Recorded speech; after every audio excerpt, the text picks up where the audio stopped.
स्वागत है आपका हमारे स्टडी मैथ क्लास चैनल में। आशा करता हूँ आप लोग बहुत अच्छे होंगे। आज हम आपको इस वीडियो में बताएंगे कि दो सदिशों के बीच की न्यूनतम दूरी ज्ञात कीजिए। तो देखिए कक्षा 12 के चैप्टर नंबर 11 से लिया गया है, जो आपके बोर्ड में हर साल 5 नंबर के पूछे जाते हैं। अगर आप लोग शुरू से लेकर लास्ट तक पूरा वीडियो देख लेते हैं तो आप लोग दो सदिशों के बीच की न्यूनतम दूरी ज्ञात करना सीख जाएंगे। अब देखिए इसमें एक प्रश्न लिखे हुए हैं, चलिए इसको हम आपको हल करके बताते हैं। आप लोग इसको ध्यान से समझिएगा। देखिए सबसे पहले क्या करेंगे, यहाँ पे लिखेंगे हल। ठीक, अब देखिए यहाँ पे हल लिखने के बाद यहाँ पे लिखा हुआ है रेखाओं आर वेक्टर बराबर, ये जो दिया गया यहाँ से यहाँ तक ले इसको उतार लेंगे। देखिए यहाँ पे लिखेंगे आर वेक्टर बराबर, यहाँ पे हो जाएगा आई कैप फिर प्लस 2 जे कैप फिर प्लस 3 के कैप। ठीक है, फिर प्लस लगा देंगे। यहाँ पे देखिए लिखा हुआ है लेमडा, तो यहाँ पे लिखेंगे लेमडा फिर कोष्टक, ये जो कोष्टक के अंदर लिखा हुआ इसको उतारेंगे। देखिए यहाँ पे लिखेंगे आई कैप फिर यहाँ हो जाएगा -3 जे कैप फिर प्लस 2 के कैप हो जाएगा, फिर कोष्टक बंद कर देंगे। ठीक, ये आपको अच्छे समझ में आया होगा। अब देखिए इसके बाद क्या करेंगे, यहाँ पे लिखा है आर वेक्टर बराबर, ये जो यहाँ से यहाँ तक ले इसको उतारेंगे। देखिए यहाँ पे लिखेंगे आर वेक्टर बराबर, ये जो लिखा हुआ है 4 आई कैप फिर यहाँ पे लिखा है प्लस 5 जे कैप फिर प्लस 6 के कैप। ठीक, फिर प्लस लगा देंगे। यहाँ पे देखिए म्यू है तो यहाँ पे लिखेंगे म्यू फिर कोष्टक, फिर ये जो म्यू के कोष्टक के अंदर है इसको लिखेंगे। देखिए यहाँ पे लिखेंगे 2 आई कैप फिर हो जाएगा प्लस 3 जे कैप फिर हो जाएगा प्लस के कैप फिर कोष्टक बंद कर देंगे। ठीक, अब देखिए इतना करने के बाद आप लोग इसको ध्यान से समझिएगा। अब देखिए यहाँ पे लिखा हुआ है आर वेक्टर, ये बराबर जो जितना लिखा हुआ है इसको क्या करेंगे, यहाँ पे ये जो आगे लिखा हुआ आर वेक्टर के इसको हम लोग मानेंगे a1 वेक्टर बराबर, इसको उतार लेंगे। देखिए आप लिखेंगे आई कैप फिर प्लस 2 जे कैप फिर प्लस 3 के कैप। ठीक, अब देखिए यहाँ पे लिखा हुआ प्लस लेमडा, ये देखिए कोष्टक में जो लिखा हुआ है इसको हम लोग क्या मानेंगे, यानी कि मानेंगे b1 वेक्टर बराबर, यहाँ पे लिखेंगे आई कैप फिर -3 जे कैप फिर प्लस 2 के कैप हो जाएगा। ठीक, ये भी आपको अच्छे समझ में आ रहा होगा।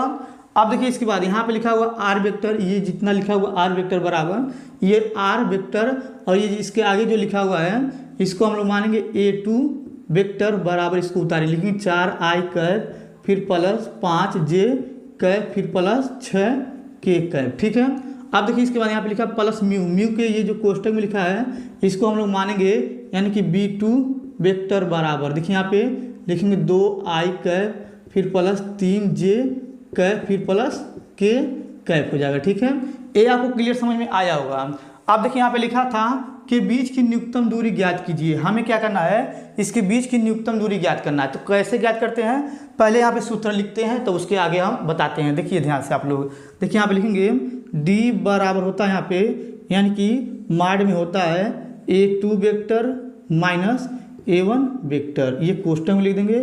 फिर यहाँ लिखेंगे इंटू, फिर यहाँ पे कोष्टक में b1 वेक्टर गुणे b2 वेक्टर, फिर कोष्टक बंद कर देंगे। फिर यहाँ पे बटा लगाएंगे, फिर यहाँ पे लिखेंगे b1 वेक्टर गुणे b2 वेक्टर, फिर यहाँ पे ये माड जो है लगा देंगे। ठीक, क्योंकि इसमें भी माड होता है, फिर इसके माड पूरा ये बंद कर देंगे। ठीक, ये आपको क्लियर समझ में आ रहा होगा। यही क्या होता है, दो सदिशों के बीच की न्यूनतम दूरी का सूत्र होता है। अब देखिए यहाँ पे सूत्र तो लिखे हैं। अब इसके बाद क्या करेंगे, पहले हम यहाँ पे a2 vector minus a1 vector का मान निकालेंगे। फिर उसके बाद यहाँ पे निकालेंगे b1 वेक्टर गुणे b2 वेक्टर का मान निकालेंगे। फिर इसके बाद जो यहाँ पे लिखा हुआ माड में b1 वेक्टर गुणे b2 वेक्टर का मान निकालेंगे। ठीक, आपको अच्छे समझ में आ रहा होगा। चलिए पहले इसका मान निकालते हैं। देखिए यहाँ पे लिखेंगे, यहाँ पे हो जाएगा a2 vector minus a1 vector, फिर बराबर लगाएंगे। अब देखिए यहाँ पे a2 वेक्टर का मान लिखेंगे पहले यहाँ पे, तो देखिए यहाँ पे ये वाला है तो इसको लिखेंगे 4 आई कैप फिर प्लस 5 जे कैप फिर प्लस 6 के कैप, इसको कोष्टक में लिखेंगे। फिर यहाँ पे माइनस लगाएंगे। यहाँ पे देखिए लिखा है a1 वेक्टर, तो a1 वेक्टर का मान ये, इसको उतारेंगे। फिर यहाँ पे कोष्टक लगा देंगे। ठीक, यहाँ पे लिखेंगे आई कैप फिर हो जाएगा प्लस 2 जे कैप फिर हो जाएगा प्लस यहाँ हो जाएगा 3 के कैप। ठीक, फिर इसके बाद फिर बराबर लगाएंगे। ये जो आगे वाला इसको वैसे उतारेंगे। देखिए यहाँ पे लिखेंगे 4 आई कैप फिर प्लस 5 जे कैप फिर प्लस 6 के कैप, फिर ये देखिए माने चिन्ह से गुणा करेंगे, सबका चिन्ह बदल जाएगा। तो यहाँ पर हो जाएगा माइनस आई कैप, फिर माइनस 2j कैप, फिर माइनस 3k कैप हो जाएगा। ठीक, ये आपको क्लियर समझ में आ रहा होगा। अब देखिए इसके बाद यहाँ पे लिखेंगे a2 vector minus a1 vector बराबर, अब देखिए यहाँ पे 4i में से 1i घटाएंगे तो यहाँ हो जाएगा 3i कैप। ठीक है, फिर इसके बाद देखिए 5j में से 2j घटाएंगे तो यहाँ हो जाएगा प्लस 3j कैप। ठीक है, फिर इसके बाद 6k में से 3k घटाएंगे तो यहाँ हो जाएगा प्लस 3k कैप। ठीक है, आपको ये अच्छे समझ में आया होगा। अब देखिए इसके बाद यहाँ पे लिखा हुआ है यानी कि b1 वेक्टर गुणे b2 वेक्टर, तो चलिए इसका मान निकालते हैं, आप लोग ध्यान समझिएगा। देखिए यहाँ पे लिखेंगे, यहाँ पे हो जाएगा b1 वेक्टर गुणे b2 वेक्टर बराबर लगाएंगे, फिर इस प्रकार से यहाँ पे बनाएंगे साड़ी। ठीक, अब देखिए साड़ी बनाने के बाद यहाँ पे b1 वेक्टर गुणे b2 वेक्टर, तो इन दोनों में देखेंगे आई जे के, यहाँ पे देखिए आई जे के यानी कि दोनों में क्या है, यहाँ पे है आई कैप है, फिर यहाँ पे है जे कैप है, फिर इसके बाद क्या है के कैप है, तो यहाँ पे लिख दिए हैं। फिर यहाँ पे साड़ी को यहाँ पे बंद करेंगे। अब देखिए यहाँ पे b1 वेक्टर गुणे b2 वेक्टर का जो गुणांक है उसका लिखेंगे। यहाँ पे कैसे लिखते हैं आप लोग ध्यान समझिएगा। देखिए यहाँ पे लिखा है b1 वेक्टर, यहाँ पे देखिए आई का गुणांक 1 है और जे का गुणांक -3 है, के का गुणांक 2 है। देखिए यहाँ पे लिखेंगे 1 -3, यहाँ पे हो जाएगा 2। ठीक, अब देखिए यहाँ पे लिखा है b2 वेक्टर, इसका गुणांक लिखेंगे। देखिए यहाँ पे इसका गुणांक है 2 3 1 है। देखिए यहाँ पे लिखेंगे 2 3 1। ठीक, इतना आपको अच्छे समझ में आ रहा होगा। अब देखिए इसके नीचे अगर हम आपको बताएंगे तो इसके नीचे आपको नहीं दिखेगा। अब चलिए इधर किनारे बताते हैं, आप लोग ध्यान समझिएगा। देखिए यहाँ पे इस प्रकार से पहले रेखा खींच देंगे। अब देखिए रेखा खींचने के बाद यहाँ पे लिखा हुआ है b1 वेक्टर गुणे b2 वेक्टर, तो यहाँ पे लिखेंगे b1 वेक्टर गुणे b2 वेक्टर। ठीक है, फिर बराबर लगाएंगे। अब देखिए यहाँ पे पहला पंक्ति पहला स्तंभ लेकर करेंगे, फिर पहला पंक्ति दूसरा स्तंभ लेकर करेंगे, फिर पहला पंक्ति तीसरा स्तंभ लेकर करेंगे, आपको ये पता होगा। अब देखिए यहाँ पे क्या करेंगे, लिखेंगे आई कैप, फिर कोष्टक लगा देंगे। देखिए पहला पंक्ति पहला स्तंभ यानी कि 1 से गुणा करेंगे 3 में तो यहाँ हो जाएगा -3। अब देखिए इसके बाद 3 से गुणा करेंगे यहाँ पे 2 में तो 3 दूनी हो जाएगा 6, तो यहाँ पे लिखेंगे -6, फिर कोष्टक लगा देंगे। अब देखिए यहाँ पे चलता है प्लस माइनस, तो यहाँ पे हो जाएगा -j कैप, फिर यहाँ पे कोष्टक लगाएंगे। अब देखिए पहला पंक्ति यहाँ पे दूसरा स्तंभ, 1 से गुणा करेंगे 1 में तो 1 आएगा। अब देखिए 2 से गुणा करेंगे 2 में तो यहाँ पे माइनस में 4 आएगा, फिर कोष्टक बंद कर देंगे। अब देखिए यहाँ पे के लेंगे यानी कि प्लस माइनस प्लस, तो यहाँ पे हो जाएगा प्लस के कैप, फिर कोष्टक। फिर देखिए इसके बाद पहला पंक्ति तीसरा स्तंभ यानी कि 3 से गुणा करेंगे 1 में तो यहाँ पे हो जाएगा 3। फिर देखिए इसके बाद यानी कि 2 से गुणा करेंगे 3 में 2 3 6 माइनस में आएगा तो माइनस माइनस यहाँ पे जाएगा प्लस, यहाँ लिखेंगे 6, फिर कोष्टक बंद कर देंगे। ठीक, ये आपको अच्छे समझ में आया होगा।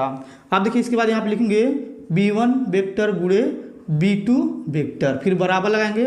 अब इसको जोड़ेंगे तो 9 हो जाएगा, तो यहाँ हो जाएगा -9 आई कैप। फिर देखिए इसके बाद इसको घटाएंगे तो यहाँ पे -3 बचेगा, माइनस प्लस हो जाएगा, यहाँ हो जाएगा +3 जे कैप। ठीक है, फिर देखिए इसको जोड़ेंगे तो यहाँ हो जाएगा 6 3 9, गुणा करेंगे तो +9 के कैप हो जाएगा। ठीक, अब देखिए इतना करने के बाद अब देखिए ये मान निकल गया था और इसका भी मान निकल गया था, इसका मान निकालना। देखिए यहाँ पे लिखेंगे, यहाँ पे हो जाएगा b1 वेक्टर गुणे b2 वेक्टर, यहाँ पे हो जाएगा माड। ठीक है, जब भी माड का मान निकालेंगे यहाँ पे बराबर लगा देंगे।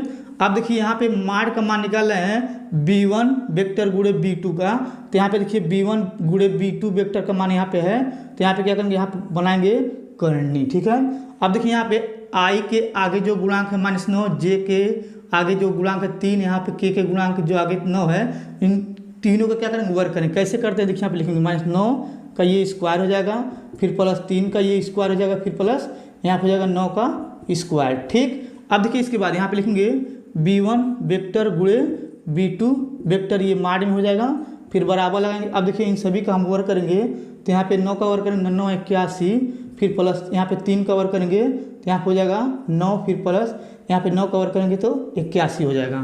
फिर यहाँ पे लिखेंगे b1 वेक्टर गुणे b2 वेक्टर, ये माड में हो जाएगा। अब देखिए इन तीनों को जोड़ेंगे तो यहाँ पे आ जाएगा 171। ठीक, ये आपको क्लियर समझ में आ रहा होगा। अब देखिए यहाँ पे लिखेंगे फिर से b1 वेक्टर गुणे b2 वेक्टर, ये माड में हो जाएगा। अब देखिए इसको तोड़ेंगे तो इसको अगर तोड़ेंगे तो यहाँ हो जाएगा 3 गुणे 3 गुणे 19 हो जाएगा। ठीक, अब देखिए इसके बाद यहाँ पे क्या करेंगे, लिखेंगे b1 वेक्टर गुणे b2 वेक्टर, फिर यहाँ पे हो जाएगा माड, फिर बराबर लगे। देखिए यहाँ पे करनी में 3 3 मिल रहा है तो एक बाहर आ जाएगा, तो यहाँ पे हो जाएगा 3 करनी में 19 हो जाएगा। ठीक, ये देखिए यहाँ पे b1 वेक्टर गुणे b2 वेक्टर, ये माड है इसका, निकल गया है मान।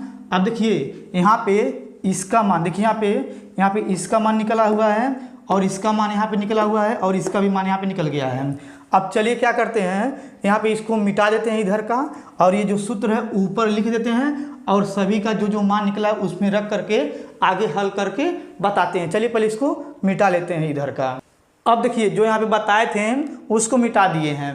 उसको मिटाने के बाद देखिए यहाँ पे जो मान निकला हुआ था नीचे इधर, उसको क्या किए यहाँ पे लिख दिए हैं। देखिए यहाँ पे लिखे हैं a2 vector minus a1 vector का जो मान आया था यहाँ पे लिखे हैं, और यहाँ पे b1 वेक्टर गुणे b2 वेक्टर का मान जो आया था यहाँ पे लिखे हैं, और देखिए यहाँ पे b1 वेक्टर गुणे b2 वेक्टर माड में इसका जो मान आया था यहाँ पे लिखे हैं। और देखिए यहाँ पे दो सदिशों के बीच की न्यूनतम दूरी का सूत्र यहाँ पे नीचे लिख दिए हैं। अब चलिए इस सूत्र में इन सभी मान को रख करके आगे हल करके हम आपको बताते हैं।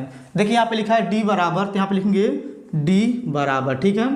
फिर इस प्रकार से बनाएंगे यहाँ पे माड, ठीक। अब देखिए यहाँ पे a2 vector minus a1 vector का मान ये है, तो इसको लिखेंगे 3i का, फिर प्लस 3j का, फिर प्लस 3k का, ये कोष्टक में हो जाएगा। अब देखिए यहाँ पे लिखा है इंटू का मतलब होता है गुणा, गुणा लगा देंगे, फिर यहाँ पे कोष्टक। फिर देखिए यहाँ पे लिखा है b1 वेक्टर गुणे b2 वेक्टर, ये जो इसका मान आया था यहाँ पे लिखेंगे माइनस 9i का, फिर प्लस 3j का, फिर यहाँ पे हो जाएगा प्लस 9k का, फिर कोष्टक बंद कर देंगे, फिर यहाँ पे बटा लगा देंगे, ठीक। फिर बटा लगाने के बाद देखिए यहाँ पे इसके बाद जो लिखा है b1 वेक्टर गुणे b2 वेक्टर माड में इसका मान यहाँ पे जो लिखा हुआ इसको यहाँ पे उतारेंगे, लिखेंगे 3, यहाँ पे करनी में 19 हो जाएगा, ठीक। ये आपको क्लियर समझ में आ रहा होगा। अब देखिए इतना करने के बाद यहाँ पे लिखेंगे d बराबर, ठीक, यहाँ पे हो जाएगा माड, ठीक। अब देखिए यहाँ पे क्या करेंगे, i को i के साथ गुणा करेंगे, j को j के साथ, k को k के साथ। देखिए यहाँ पे 3i और यहाँ पे देखिए 9i से गुणा करेंगे तो माइनस 9 3 27 हो जाएगा। i और i का गुणा करेंगे तो यहाँ पे हो जाएगा i का स्क्वायर, ठीक। अब देखिए इसके बाद यहाँ पे क्या करेंगे, प्लस लगाएंगे, 3 से गुणा करेंगे, 3 में 3 तरीका 9 हो जाएगा, और यहाँ पे j, यहाँ पे हो जाएगा j का स्क्वायर, ठीक है। फिर यहाँ पे प्लस लगाएंगे, 3 से गुणा करेंगे 9 में 9 3 27 हो जाएगा, हम लिखेंगे 27, यहाँ पे k है, यहाँ पे k है तो k का स्क्वायर हो जाएगा। फिर यहाँ पे माड बना देंगे, फिर बटा लगाएंगे। अब देखिए बटा लगाने के इसको उतारेंगे, लिखेंगे यहाँ हो जाएगा 3 करने में 19, ठीक। इतना करने के बाद आप लोग ध्यान समझिएगा।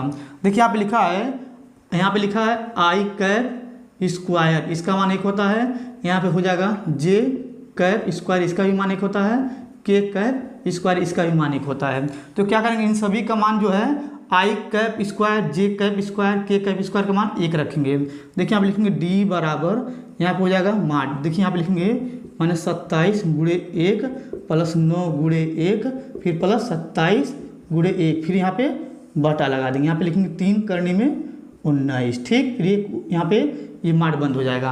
अब देखिए इतना करने के बाद फिर लिखेंगे d बराबर, यहाँ पे गुणा करेंगे तो माइनस 27 हो जाएगा, फिर प्लस 9 हो जाएगा, फिर प्लस 27 हो जाएगा, फिर यहाँ पे ये माड बंद कर देंगे, फिर नीचे हो जाएगा 3 करने में 19 हो जाएगा, ठीक। फिर इसके बाद देखिए यहाँ पे क्या करेंगे, 27 से 27 काट देंगे। अब देखिए इसको काटने के बाद यहाँ पे ऊपर बचा है 9 और यहाँ पे देखिए नीचे बचा है 3 करनी में 19, d बराबर। तो क्या करेंगे, इधर लिख दे रहे हैं, आप लोग ध्यान समझिएगा। देखिए यहाँ पे लिख रहे हैं d बराबर, यहाँ पे हो जाएगा माड में 9, फिर बटा यहाँ पे हो जाएगा 3 करनी में 19, ठीक। फिर देखिए यहाँ पे 3 से काटेंगे, 3 3 का 9 हो जाएगा, फिर यहाँ बचेगा d बराबर, यहाँ पे हो जाएगा ऊपर 3 और यहाँ पे करनी में 19। देखिए माड हटाएंगे तो यहाँ पे हो जाएगा वर्ग इकाई, ठीक। अब देखिए आपका आंसर हो गया।